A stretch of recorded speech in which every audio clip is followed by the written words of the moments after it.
Hi, my name is Nate Gilbert. I'm an attorney in San Antonio, Texas, and part of my practice involves helping clients set up LLCs.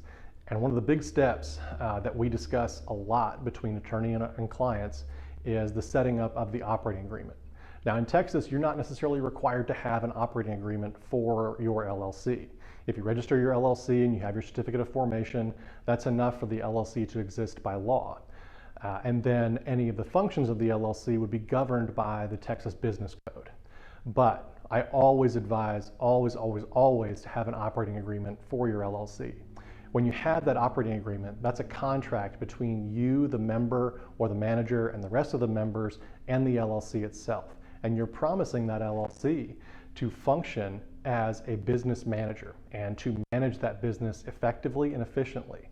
So when we go through our operating agreement that we draft for each individual client, we make sure everyone understands their obligations to the company and what that actually means as far as being a member of that company, being a manager of that company, and effectively representing the best interest of that company.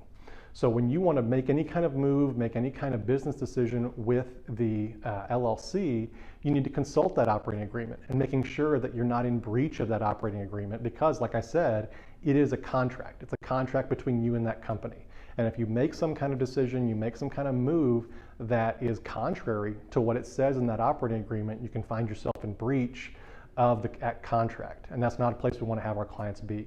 So a big part of the representation when we're forming an LLC for a client is going over that operating agreement. Making sure everybody understands exactly what's in that operating agreement is vital to the success of that LLC for years to come.